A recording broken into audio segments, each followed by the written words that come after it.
If you were sitting down across from a young professional right now, how would you guide and direct somebody to discover what their purpose is? You're in a situation like I was where you're surrounded by all men. Don't try to be one of the I guys. think people have this sense of desperation. Choose not to be offended. You can be the catalyst that actually teaches them. Don't work to be popular, work to be respected. What happens when a whole generation never grows up?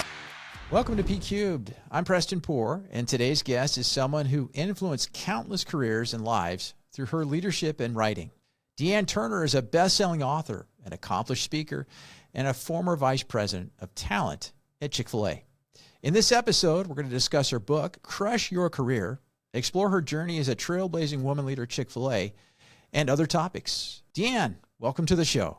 All right, Dee Ann, let's just jump into this real quick, and thank you for being on today. I read this article in the Wall Street Journal, printed it out today, and I just thought it was very important and thought maybe you and I could just chew on it for a few minutes. The article is titled, What Happens When a Whole Generation Never Grows Up? And really, here's the gist of the article. It highlights how many young adults in their 30s are struggling to achieve traditional milestones of adulthood, such as home ownership, marriage, and starting families. And despite their higher wages compared to previous generations, they're burdened by economic pressures like rising housing costs and significant student debt. We've heard a lot about student debt, right, in the news here recently. And these challenges, combined with shifting societal norms and uncertainty about the future, have left many of those feeling stuck or lacking direction. So, quick question for you, Dan. I'd love to know your thoughts on this. From your perspective, how can young professionals overcome these challenges that they have, the student debt, the rising housing costs, all the pressures they're feeling, and take meaningful steps toward building a fulfilling career and life? How long did we have in this conversation, Preston? Boy, you got 2 minutes. Go. Yeah. Well, I think that, and you and I are in the same boat on this. We have children in that age group, and my children are 34, 30, and 25. And we've talked about this in the past. They have lots of thoughts on this. I think one thing that immediately comes to mind is that our kids are thinking that they have to be able to provide the lifestyle they grew up with before they make these decisions to actually grow up. So they spend their 20s continuing to kind of live out what they were used to, right? They want to travel. We taught them that because we thought that would enrich their lives. So we traveled with them far, 100 times more than I traveled as a kid. Took them all kinds of places to have these experiences. Well, they get out of college and they think they're supposed to continue to have those experiences. And so that type of thing becomes their priority. And by the way, none of this is necessarily wrong at all. I'm not saying that they're wrong or that they're making a poor decision. It just is. It is their experience, and so they're continuing that. But what I hear a lot, even from my own kids, is, gosh, I want my kids to have this. I want them to be able to do this. And so they're delaying the actual idea of starting a family because they're concerned that they can't provide that yet. Mm-hmm. Now, that begs the question, why is that about this career? Well, again, our generation was more apt to just jump into something, even if it wasn't something we loved, because we were driven by the need to achieve and provide. And I think that this generation saw what we did to provide and achieve and sat back and said, wait a minute. I even remember that my father was a lawyer, and I've told this story to my mom recently. He so wanted me to be a lawyer, but I watched my dad go to work, come home late every night, not very happy when he came home. He was angry a lot, and I attributed all of that to his profession. Why would I want to do something when I saw that? And I think in the same way, sometimes the current generation saw their parents work really hard, and a lot of times it didn't pay off. They were laid off from their jobs when there was no longer a culture of loyalty by a company. And so they don't believe in that same loyalty to an organization. And so they spend their 20s trying to find where they want to be. And we, in our generation, we were more apt to already kind of be there and start our families. And because we started so much earlier along the way. I don't think it's a bad thing that they're searching in that way, but it has some results that we're seeing that definitely delaying career and family along the way. Yeah, definitely. It's funny. I remember sitting around a dinner table at Christmas at my mom and dad's house when I was a kid, and my brother's there, I'm there, my mom and dad, and over the Christmas meal that we were having, I don't know how this came up, but my dad looked at both my brother Jeff and I and said, it's going to take someday to live a similar life. We didn't live we lived in a middle class home in Fort Collins, Colorado, so it was not like we were living the big life or anything. But he goes, it's going to take you and your future spouse, your dual income, to achieve the same lifestyle that we have now. And it's going to take hard work to get there. And that always stuck with me, that, that was the path. And it wasn't about getting those things, but it was a recognition that my parents worked really hard for what they did. Like you, but my dad was a math professor, and he was gone all the time, teaching, researching, doing all kinds of neat stuff, and got that. But it was going to take that effort, that next generation with my wife and I, to maybe replicate that same standard of living, if you will. And I love your point. We have done very well as this generation, Gen X, and the baby boomers, I guess, leaving the rest of that into these next generations. And there may be a sense of expectation, entitlement. And I don't want to paint a broad and stereotypical picture on the millennials at all. If you're listening to this, that's not the intent. The intent is to realize that there is a stressor out there. There's a combined factors that are playing into that, like the student debt, the rising housing costs, and a recognition that some questions people are having is like, to what end? What does it matter? Does it mean anything? I don't want to spend my life like that. And I think people are grappling with that, and they're thinking about their careers in different ways and doing that. I really think that's going to be hopefully to be the gist of our conversation today, Dee Ann, because I know you're such an expert on that, working with Chick-fil-A, and then also the being in front of the groups you've worked with and some of the things that you've written on that. You can teach us and tell us a little bit about your insight and wisdom. But I think it's a big deal, honestly. Now, I do want to throw one statistic out there that I think is I found interesting as I read through this Wall Street Journal article, and we'll post this in the show notes too, this article, What Happens When a Whole Generation Never Grows Up, is that in the 1990s, if I get the statistic correct, 6% of people in that generation live with their parents still. That number's risen to 9%. And so I think people have this sense of desperation, this sense of, I don't know if I have what it takes, or I don't want to go pursue it that way. They're still trying to figure things out. Any other thoughts as I rambled through all that? But those were I want to pontificate a little bit today, get your thoughts on that, kind of to start our conversation. I think that one thing I want to say about this generation is, and there are so many stereotypes of them, and we talked offline about this. My children don't fit that stereotype. I mean, some of the qualities, sure, but not all of them, and neither do yours.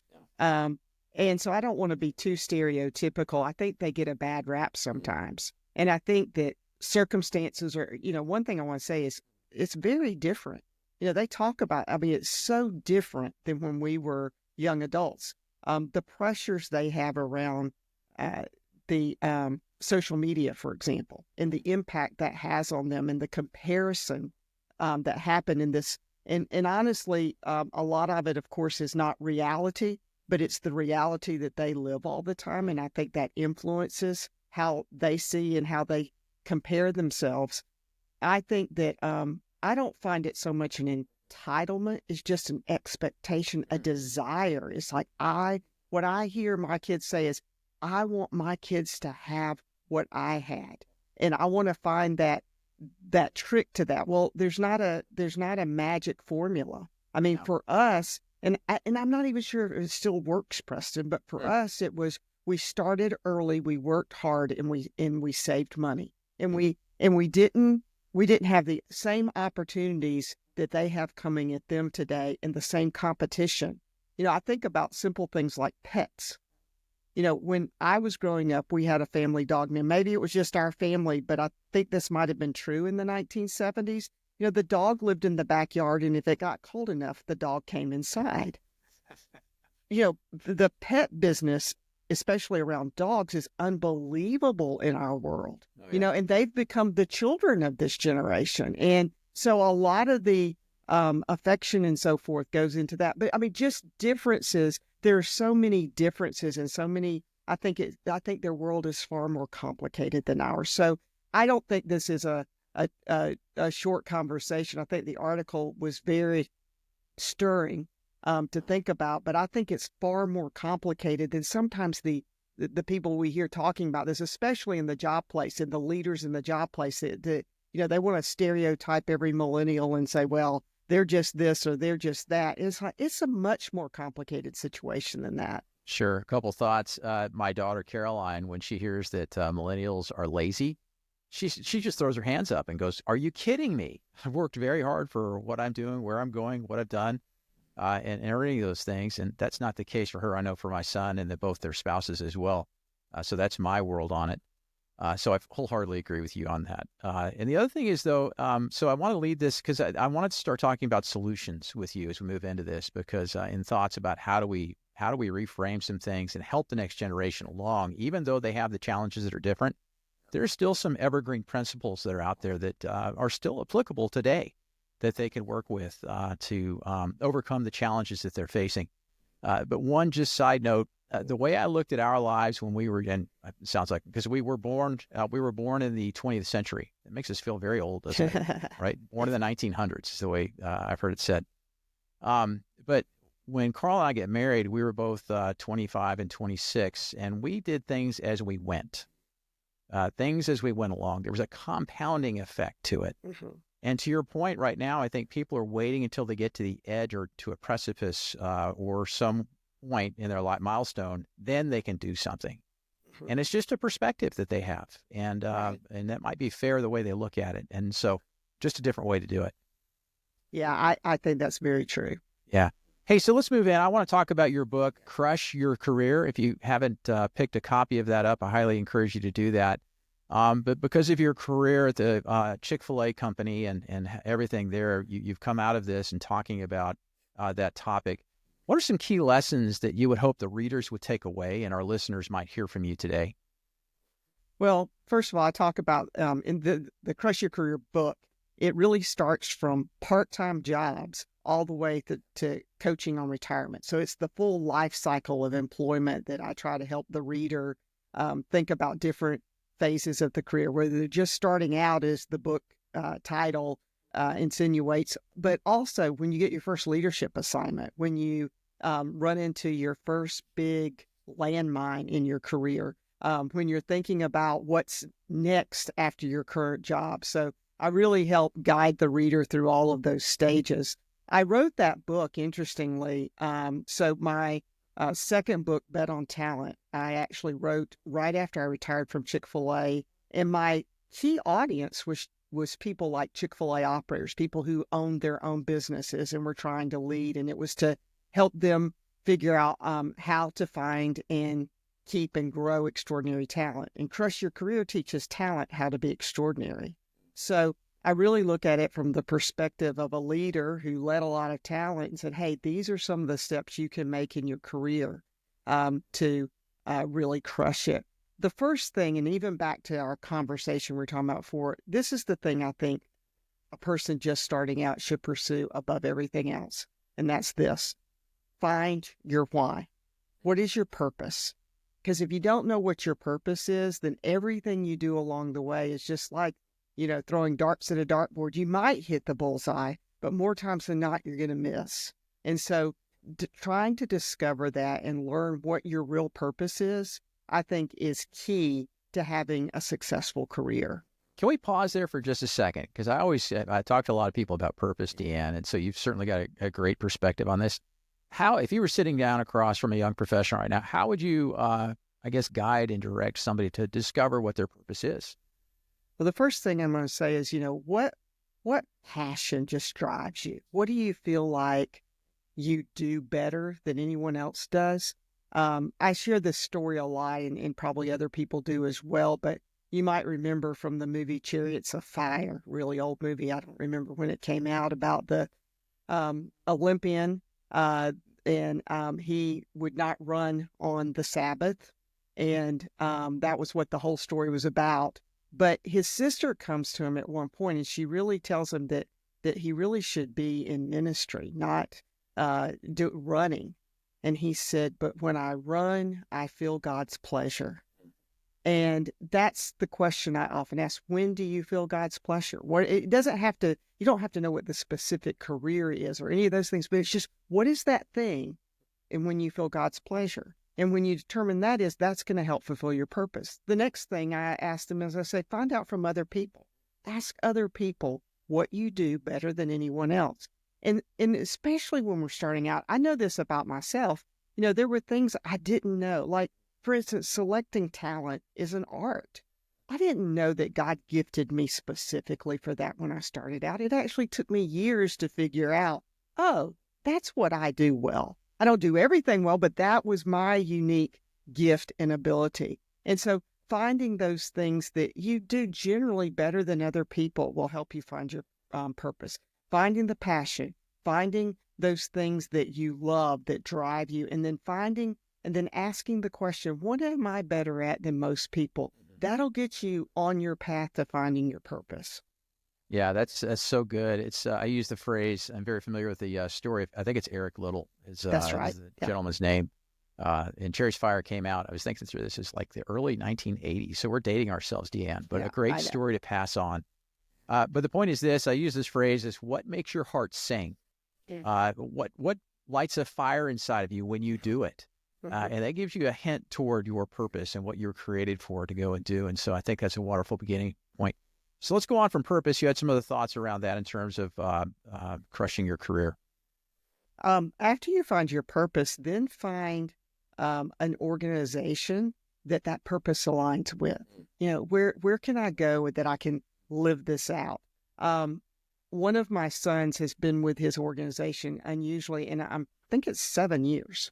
That's kind of unusual in these days. And we talk about it. And he says, I make a nice income. There are places I could go and make more money. But I love my boss. My boss is good to me. He's interested in my development.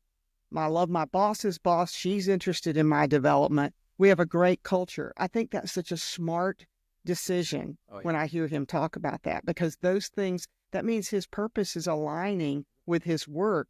And he'll look back on that. I think he gets it now. He'll look back that and value it even more later when he realizes I was happy, and that means something. And so if you go to an organization where your purpose doesn't really align with theirs, then you're going to find yourself out of alignment all the time, and that'll create an angst in you. So you've got to find an organization where the purpose meets up.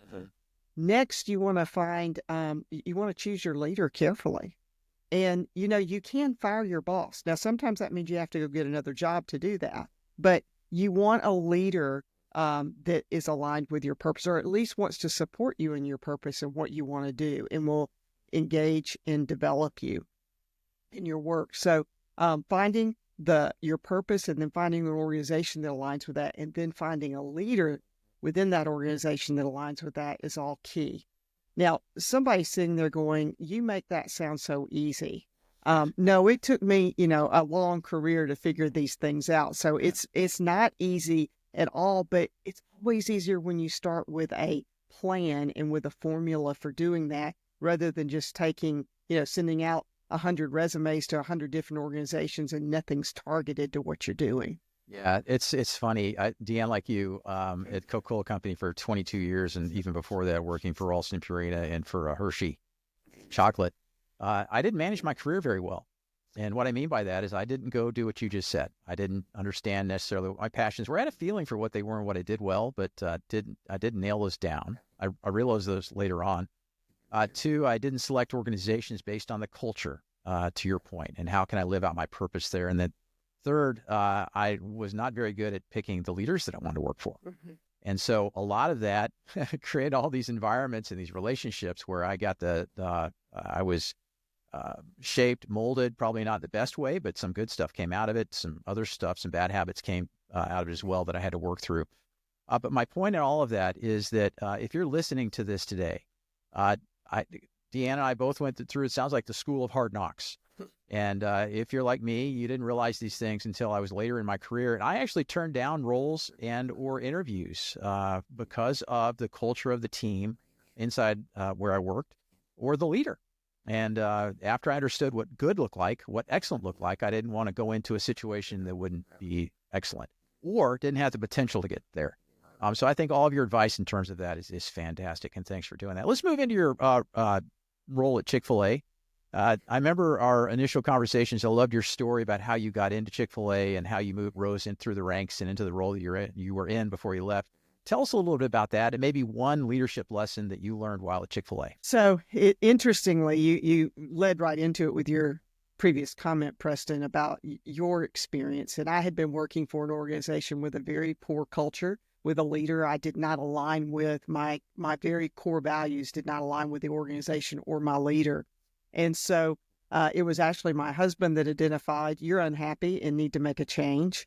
And he identified Chick-fil-A as a place that would line up well. He had spent some time there with some friends, and he knew about the organization. He suggested that I apply. So I went to work for Chick-fil-A, and I actually had a marketing background.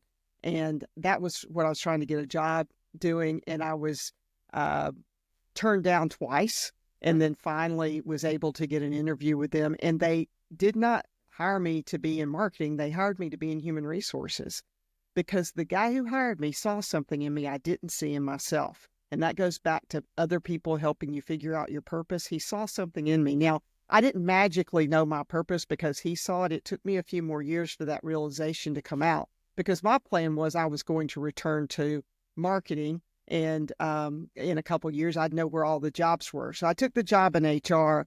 He left not long after that, but he taught me a lot in the short 18 months that I worked for him. And so I had the opportunity to continue to work in that area of HR. And about 2 years into it, I came to the realization that my calling was to help other people find their calling. Mm-hmm. And that changed everything. That was the moment I really discovered my purpose and began to pursue that career. So even though this was many, many years ago, and it might not be relevant to a millennial today, you can see how that path was a little windy for me too. And I didn't immediately knew that. It took me a few years to jump from this passion I'd always had around journalism and marketing to actually going into HR. But I love that idea of helping other people find their calling. And so, because I found my purpose in my work, it never felt like work. I dreaded Fridays and loved Mondays. It was kind of a weird thing, but I really did. I loved what I was doing. And I began to wind my way a career through Chick-fil-A. I started out by putting in, developing systems, creating systems to select our corporate staff. Chick-fil-A didn't have any of those systems at that time, and are real reliable systems. So I helped with that. And then I went and did my favorite job ever, which was selecting Chick-fil-A operators or franchisees. And the reason I loved that job was because it was really a marketing sales opportunity of going around the country, helping people understand what the Chick-fil-A opportunity was. Because you have to remember, when I started there, Chick-fil-A revenues were about 175 million with 150 restaurants. That's changed a little bit since then, but yeah. But it was, and people were calling it Chick-fil-A and Chick-fil-A and all kinds of things. And so I had the opportunity to introduce this organization to a lot of different people. And really, I always say that Truett Cathy, the founder of Chick-fil-A, provided the opportunity. I was just his facilitator. But it was really cool being the facilitator and watching people's lives change overnight because of this opportunity that they had, not just to make a great living and have their own business, but even more so that they also got to align their values with an organization that matched theirs, and kind of live out their dream, if you will. Anyway, long story, it's a long career, 33 years. So I, all aspects of HR I ended up leading over time. I became the leader of HR in 1999, and in 2001 became Chick-fil-A's first female officer as Vice President of Human Resources for Chick-fil-A. And I stayed there until 2015 and ended my career as Vice President of Sustainability. I launched that function for Chick-fil-A. And then in 2018, had the opportunity. I had written my first book, It's My Pleasure. I had a contract with Baker Publishing for my second two books sitting on my desk. Chick-fil-A offered a voluntary early retirement option for about 100 long-term staff. And I wanted to write those books and go back to follow the story here, go back to what I felt like I was called to in the very beginning. Always wanted to be a writer. But when I got out of college, I didn't have any experience to go and do that. And so I spent all this time getting the experience so I'd have something to write about. But that's in short. Leadership lesson. You asked 2 questions in one question. Yeah. Leadership lesson. There were so many because I worked with absolutely fantastic leaders. First of all, I think of Chick-fil-A operators and all that they taught me around service. But the leader that comes to mind most for me is Jimmy Collins. He was really my sponsor and champion. He was Chick-fil-A's first non-family president. And he really believed in me from an early age. And he taught me this. This is my favorite lesson. He said, it's kindness to refuse immediately what you eventually intend to deny. It's kindness to refuse immediately what you eventually intend to deny. You know, and it makes me think about this whole concept of being nice versus kind. Yeah. If I'm nice, I care what you think about me. If I'm kind, I'm more concerned about you if I do the kind thing. And so for me in my job and where that is, I had to tell a lot of people no.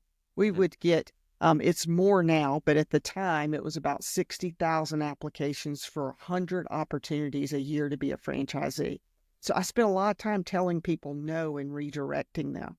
And what I learned from Jimmy is the faster I could get to that no for them, the faster they could move on. And it's a principle that followed me throughout my life. It was a parenting principle. If I knew my kids weren't going to get to do something, the faster I told them no before any expectations got in their head, before they got excited, before they got their plan way down the road. If I said no early when I knew that was eventually going to be the answer, it wasn't easy, but it was better than what I was going. It was the kindest thing I could do.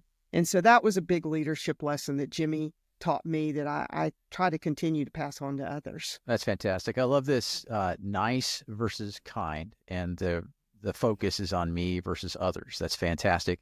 I've always said that I contrast I didn't want to be a nice guy at work, but I want to be good as well, right? And so there's a difference there between the two, and you want to do the right thing versus just trying to be nice and placate people as well on that. So important lesson. Another leader told me, Preston, that don't work to be popular or as a leader, but work to be respected. Yeah. And because sometimes you do popular things that get an immediate good response, but it's not the long-term best response. Yeah. And so there's, I think that would be worth a whole nother episode to have you come back on and talk, because that's the how versus what. Yeah. And how you get there, because you want to get respect. But the question is, how do you get that respect as well? Because I've seen people that are desirous respect, but they bulldozed over people. And lost credibility. But the ones that did very well and treated me well and developed me and things like that, they gained my respect, and that was there. So I think that might be worth another chat, if you will. Hey, I want to 2 other quick things. We're winding down on time here. I do want to, as a woman in leadership at Chick-fil-A, you said you were the first from a HR perspective, senior VP role. Tell me just quickly what your advice might be to the young women emerging leaders that are watching or listening today. What would you tell them based on your career? Well, based on my career and based on the fact that I have the opportunity to work with a lot of young female leaders now. I am the executive in residence for talent acquisition at High Point University and spend time on campus and with a lot of their female leadership groups. And this is what I tell them. Honestly, while there are still challenges, there's never been a greater time to be a woman in the workforce. Because, and here's the reason why, I do think there's some stereotypes in that too, but in today's generation of men, and I know this to be true of all of my sons, they've grown up with girls doing all the things they do and being a part of, their project teams through college. And in fact, my middle son says, I love working for a female. I mean, he just says she's great. She's empathetic. She helps me. And so when I hear that from the young men in my life, I tell these young women that this is a great time because they don't think so differently of you as they might in another generation. So first of all, this is a great time. And secondly, I try to give them some pointers about be sure that you don't try to become someone else, that you be who you are. If you were selected to lead in your organization, you were selected for the qualities you have. Don't try to be, if you're in a situation like I was where you're surrounded by all men, don't try to be one of the guys. That's not why you were selected. You were selected because you brought your own individual traits. So be confident in that. And secondly, another thing that I really try to help them with is choose not to be offended. Choose not to be offended. Now, what do I mean by that? Well, first of all, harassment and abuse is never acceptable. So I'm not talking about that. I'm talking about when people make honest mistakes. They're ignorant about something or they're just unaware. You can be the catalyst that actually teaches them. So quick story, quick example.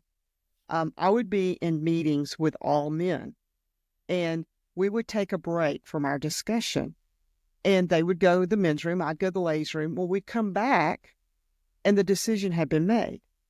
And what was happening is they were continuing their discussion in the men's room and I was left out. Well, they really didn't know they were doing this until I told them.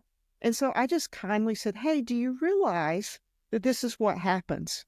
And they were a little bit stunned. And so we created new norms that the conversation stopped. That's good. When we went on break, and it began again when we came back. That's one of my favorite examples. If you'll just educate, a lot of times people, they want to know, they want to learn. But if I chose to be offended and created a big stink about it, they would have never understood, and it would just put a black mark against women, right? Yeah. So it was a better way to handle that. So we could do a whole session on this too, Preston, but that's just a few of the things that I talk to the young women. No, I think that's awesome. And I've got so many more questions for you, and I want to ask those maybe at another time because I want to learn a little bit about your writing and speaking process and your second chapter you're in or the next chapter you're in, and also learn a little bit about how faith and values play a role in your leadership on it. But I just want to go down a rabbit trail real quick. One, I've never appreciated meetings in the restroom. I just don't like it. I mean, it's like you do your thing, you wash your hands, you walk out. You have people at the Coca-Cola company want to sit there and hold a 10-minute conversation about something. I'm like, no, wait, let's go meet for lunch or something. So I was always stepping out and say, I'll see you outside. The other thing is, I think a great example of this, and I know it's fiction, but if you've ever watched Suits before, I watched all the episodes last year of Suits and Harvey Specter and folks like that. And the funny thing about that is the men and or women would freely go into the men's or women's restrooms where those meetings were going on. I know, I don't think it would happen really in the real world, but they were inspired for that story somehow to do that. So really good. Hey, so thank you. And I hope you will come back on and we can continue talking about some of these things. I think you've got some great insights that you can share with our audience. Is it okay if we go to the lightning round? These are meant to be lighthearted questions. You haven't seen these real quick, just to get to know you on a personal level. Sure. And I love to ask these conversation starters with folks that come on. So let's start with this. What's your go-to coffee order or favorite beverage? What do you like to drink? Ooh, my favorite beverage is actually, a few years ago, I just went to a real simple, I actually drink 1 cup of coffee in the morning. It's just plain old coffee. Like I don't have anything special. And I'm so boring, but the other thing is sparkling water. I mean, it's just like I drink a lot of water. So I'm a boring answer on that one, Preston. That's okay. I'm a big coffee drinker too. We have a bean to cup maker at home. And so that's awesome. 1 cup at a time. It's awesome. But if you really wanted to make friends with me, you would have said Coca-Cola, but that's okay. You don't have to say that. That's I will say this. When I drink milk, Fairlife Dairies is my favorite, which is a Coca-Cola product. Yeah, I would disclose I don't drink as much Coke as I did before when I left the company. But I opened my refrigerator the other day and I noticed how many Coke products are in there. There's like Body Armor, there is Suja Juice, there's Simply Orange, and then there's Fairlife. And that's not a commercial for Coke, but I always told people we do so much more than just the soft drink that you see. So there's stuff out there. So thank you. Thanks for teeing that up for me. I guess it was a commercial, right? For the brands. Next question. If you could instantly visit any place in the world, where would it be? Where would you go? Well, it's a place that I've been and I'd love to go back and spend more time, and that's New Zealand. It's truly one of the prettiest places that I've ever been. And I had a client there and had the opportunity to spend about 3 weeks there in 2019, and I'd love to go back.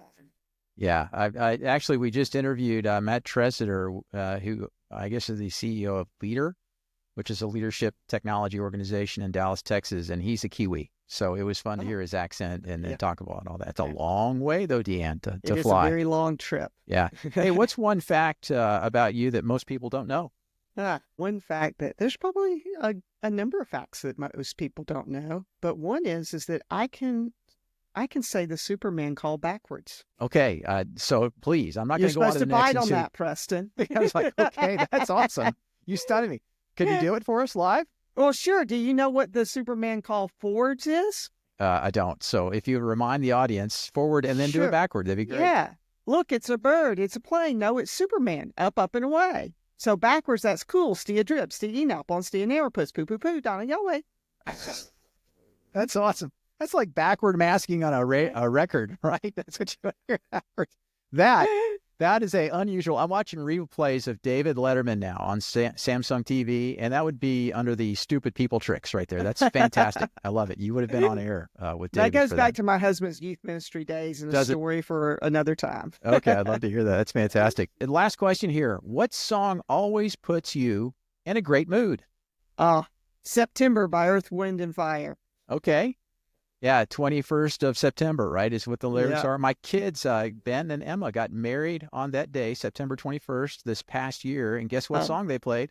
I bet they did. They did. So it was a lot of fun. So, hey, Dee Ann, you have just been a joy today to chat with. So much experience and the way that you, I think through things and then articulate them from a coaching and mentorship perspective. And you speak from this, I guess, almost authority, if you will, because you've lived these things out. And I think to the earlier point in our conversation was that, if you tried to write a book in your 20s, it would have been one thing. But if you write it now and pour in wisdom into people, whether you're at High Point like you're doing or going around the country and maybe even the world doing the talks, you speak from this wealth of experience. You learn these things in the crucible, if you will, and in the fire and the cauldron. And they came out and sharing and helping other people. So great job today. Appreciate your time. Oh, thank you, Preston. It's been my pleasure to be with you, and I enjoyed our conversation. It's been one of the most interesting podcasts I've ever done. Fantastic. Hey, mark that down. Very good. Thanks. Take care. If you enjoyed this episode, please subscribe to P Cubed and leave a review. Your feedback helps others discover the podcast and join us in these inspiring conversations. And remember to connect with me, Preston Poore, on LinkedIn, Facebook, and Instagram for updates and inspiration. Thanks for listening. Take care and talk soon.